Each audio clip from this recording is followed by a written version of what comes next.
Donc, il me revient aujourd'hui de parler de la protection de la culture par le droit. C'est en tout cas ce que propose l'intitulé de mon intervention. Et je dois commencer par vous dire qu'il m'est arrivé, je pense qu'il arrive souvent aux chercheurs, c'est que j'ai été très heureuse d'être invitée à ce colloque. Merci Yann, merci aux autres participants et à toute l'équipe. Et prise dans cet enthousiasme, j'ai proposé un sujet tout à fait imprudent. C'est-à-dire que le droit et la culture, c'est colossal. Je ne sais pas, c'est à peu près, je ne sais pas ce que vaut la comparaison, mais j'imagine que c'est à peu près aussi prétentieux que d'être historien et de dire « Ah bah tiens, je vais vous parler de la Renaissance ». Donc, on se retrouve ensuite un seul face à son imprudence et puis, passer le vertige, il faut en tirer quelque chose. Alors, je reste convaincue quand même de l'intérêt du sujet. Et pour pouvoir, je l'espère, vous présenter quelque chose de clair, je vais d'ores et déjà vous annoncer l'idée qui va sous-tendre mon intervention. Et cette idée, c'est que le droit, c'est un outil. Et c'est un outil dont il ne faut pas se priver parce que c'est un outil formidable, c'est un outil incontournable pour réussir à protéger la culture, pour promouvoir la culture et ou les cultures et ou le multiculturalisme. D'un point de vue général, d'ailleurs, c'est indispensable dans la construction d'une société et donc d'une société multiculturelle, puisque le droit va régir les rapports entre les êtres humains, et même au-delà d'ailleurs, entre les personnes, on va dire, au sein d'une société, et que bien sûr, dans une société comme l'est la Nouvelle-Calédonie, on va parfois associer différentes approches, différentes traditions dans une même norme juridique.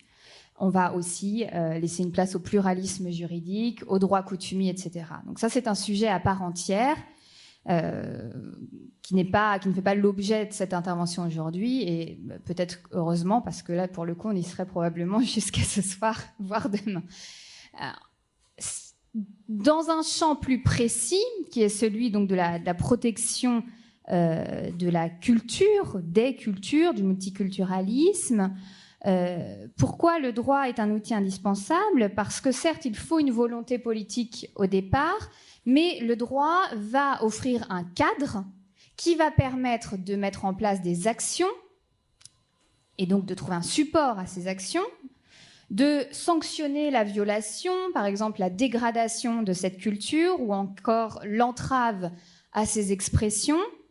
Et ça peut permettre, on en parlait tout à l'heure quand on parlait du patrimoine, ça va permettre de s'entendre sur les définitions aussi, de savoir de quoi on parle.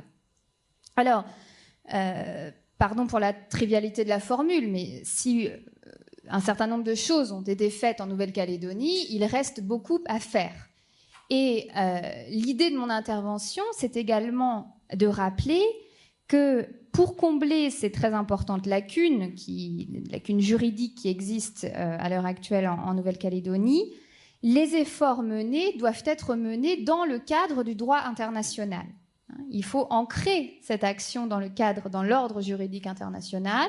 On peut aller au-delà, bien sûr, mais il est nécessaire de faire référence aux standards qu'il propose, qu'il impose aussi parfois selon les obligations qui ont été souscrites par les États et en l'occurrence par la France, ne serait-ce que pour une question de définition et pour une question aussi de cohérence. Donc, si j'essaye de résumer, de vous proposer un plan, une organisation, on pourrait commencer par voir ce qu'est l'objet de cette promotion, de cette protection, que promeut-on, que protège-t-on. Dans un deuxième temps, on pourra voir qui protège, et puis enfin, on verra comment. Alors, je n'ai pas toutes les réponses, comme vous pouvez l'envisager, mais j'espère pouvoir présenter un certain nombre de pistes. Alors d'abord, qu'est-ce qui fait l'objet de la protection? Qu'est-ce qui fait l'objet de la promotion? Alors, qu'est-ce que la culture? On a commencé à en parler ce matin. Le terme, bien entendu, est très difficile à définir. Il est polysémique, les auteurs le soulignent, qu'il s'agisse d'auteurs juridiques ou non. Et il est intéressant de constater qu'on va retrouver la même évolution sémantique dans les dictionnaires juridiques que dans les dictionnaires de langue générale. À savoir que pendant tout un moment, et alors même jusque dans les années 2000 pour ce qui concerne les dictionnaires juridiques, on ne va trouver en face de l'entrée culture que des notions qui ont une connotation agricole.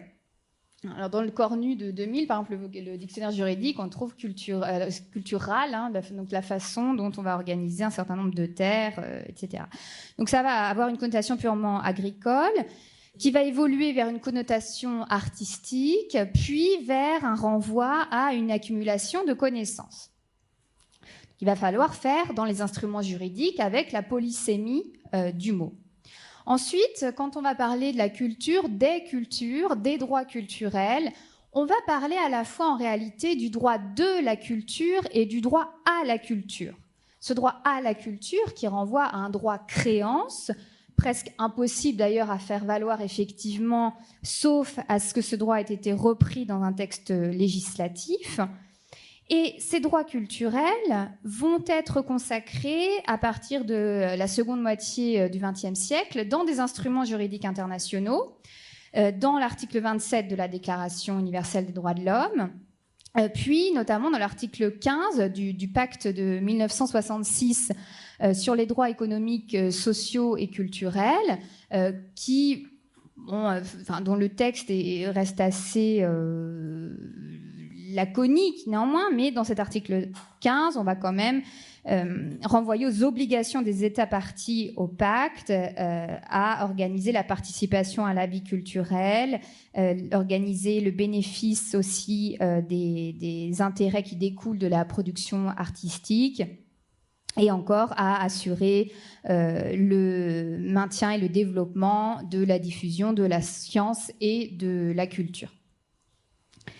Alors on va trouver, on avait d'ailleurs déjà aussi dans le préambule de la Constitution de 1946, au niveau français, un renvoi à ces droits culturels.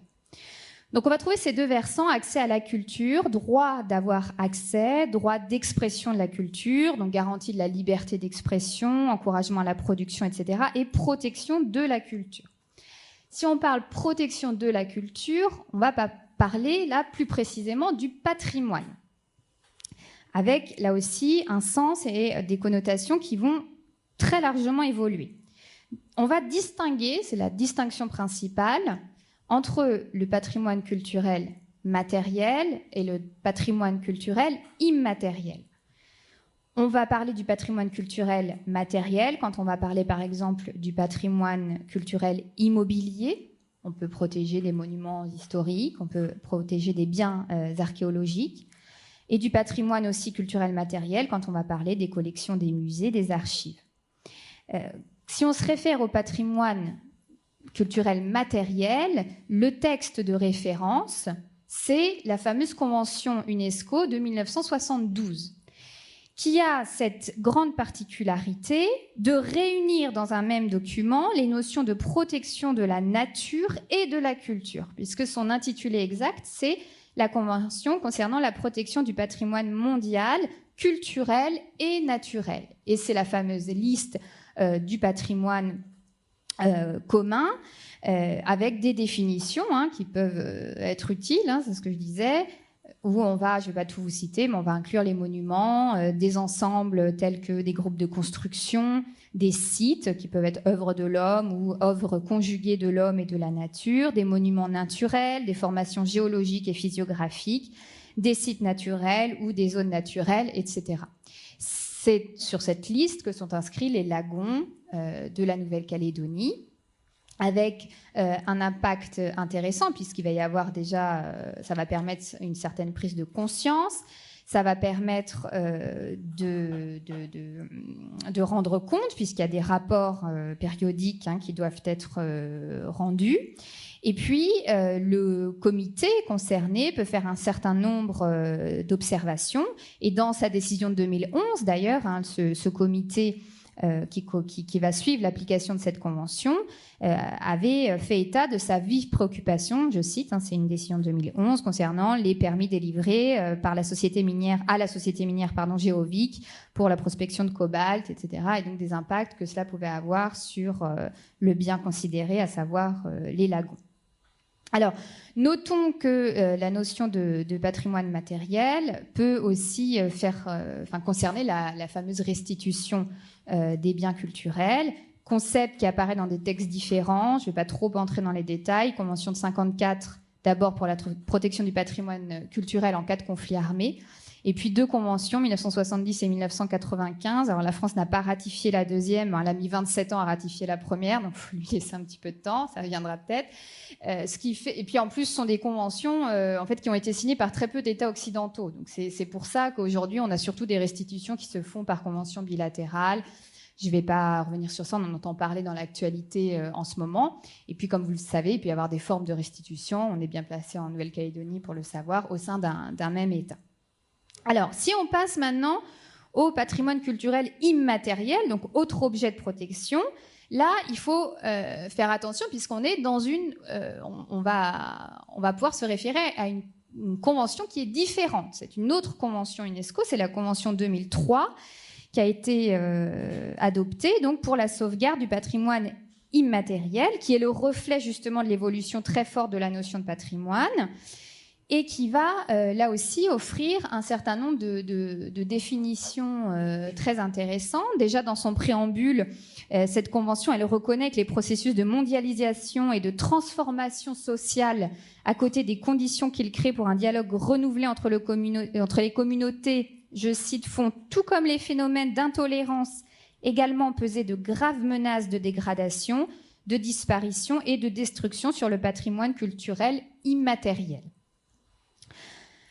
Alors, dans la définition qui est donnée, on entend par patrimoine culturel immatériel des pratiques, représentations, expressions, connaissances et savoir-faire, ainsi que les instruments, objets, artefacts et espaces culturels qui leur sont associés. On vous explique comment ce patrimoine peut être transmis, recréé, etc. Et puis, on vous donne, ce sont des standards minimums, donc on va donner un certain nombre d'exemples de mesures de sauvegarde pour protéger donc ce patrimoine, identification, documentation, préservation, protection, promotion, etc. Je ne vous fais pas la liste en entier, je vous renvoie à la lecture de la Convention si besoin. Alors, aujourd'hui, il y a quand même déjà 470 éléments qui sont inscrits. La France a inscrit certains objets immatériels dans le cadre de cette convention, mais il y a peut-être des processus en cours de demande. Là, ce sont des informations qui m'échappent, mais dans la liste actuelle, les 2 listes, parce qu'il y a une liste représentative et puis une liste d'objets qui font l'objet d'une menace imminente, on a des inscriptions donc par la France, mais aucun objet immatériel propre à la Nouvelle-Calédonie. Alors pour la France, on a la fauconnerie, alors avec plein d'autres États, le carnaval de Granville, le goka, donc c'est une musique culturelle guadeloupéenne, un certain nombre l'équitation de la tradition française, etc. Et il y a des choses dans le Pacifique, il y a les fameux dessins aussi sur sable du Vanuatu, par exemple, qui sont inscrits depuis 2008 sur cette liste. Donc ça, ce sont des pistes, je ne sais pas si ça a été étudié, probablement, mais je n'ai pas d'informations à ce sujet. Pour l'instant, il n'y a pas d'inscription d'objets immatériels propres à la Nouvelle-Calédonie. Voilà. Alors, il faudrait ajouter un certain nombre de dispositions, la Convention sur la biodiversité de 92 qui parle des savoir-faire traditionnels, les actions de l'Organisation mondiale de la propriété intellectuelle, la Déclaration des droits des peuples autochtones, qui sont autant de textes qui sont utiles dans le cadre de codification nationale ou d'actions mises en œuvre. Alors, deuxième temps, par qui peut-on protéger la culture, les cultures ?